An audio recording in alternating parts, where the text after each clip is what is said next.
একটা রিয়ালিটি চেকের দরকার ছিল আর্জেন্টিনার, আর সেই রিয়ালিটি চেকের নাম কেপ ভার্দে। কার্যত কেপ ভার্দে নয়, আর্জেন্টিনাকে আরও নির্দিষ্ট করে বললে খোদ লিওনেল মেসিকে সবচেয়ে বেশি চ্যালেঞ্জের মুখে ফেলেছেন হোসে ইভোরা দিয়াজ, কেপ ভার্দের গোলরক্ষক।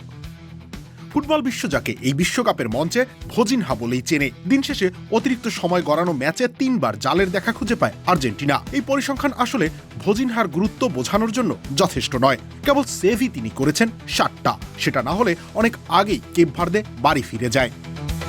যে কোনো স্ন্যাক্স টাইমে সবার জন্য ভালো চপস্টিক ইনস্ট্যান্ট নুডলস। তবে কেপ ভার্দে কেবল রক্ষণ নির্ভর দল ছিল না আর্জেন্টিনার বিপক্ষে। তারা আক্রমণ করেছে, 2 বার গোলও দিয়েছে। শেষ পর্যন্ত হারে স্রেফ অভিজ্ঞতার কাছে, লিওনেল মেসির কাছে। যে 7টা সেভ ভোজিনহা করেছেন তার 5টি মেসির বিপক্ষে। ভোজিনহা অবশ্যই মেসির কাছে হারেননি। 1-1 ডুয়েলে মেসিকে আটকেছেন, স্পট কিকে মেসিকে আটকেছেন, একদম ফাঁকা জায়গায় মেসিকে তিনি থামিয়ে দিয়েছেন। শুধু মেসি নয়, সব মিলিয়ে 8টা ডিফেন্সিভ ডুয়েল জিতেছেন তিনি।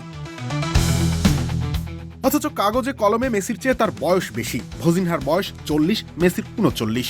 বিশ্বকাপের আগেও হয়তো অখ্যাত এই গোলরক্ষককে খুব কম মানুষই চিনতেন। ভিসা জটিলতায় তার মাকে আমেরিকায় বিশ্বকাপ দেখাতে আনতে পারেননি। তবে বিশ্বকাপ এমন এক মঞ্চ যা সবাইকে এক করে দেয়, আর ভোজিনহা বিশ্বকাপ জুড়েই এমন মুগ্ধ করেছেন যাতে করে খোদ মেসির পাশে তার নাম উচ্চারিত হচ্ছে বারবার। ম্যাচে মেসি জিতলেন, কিন্তু ভোজিনহা কোনোভাবেই হারেননি।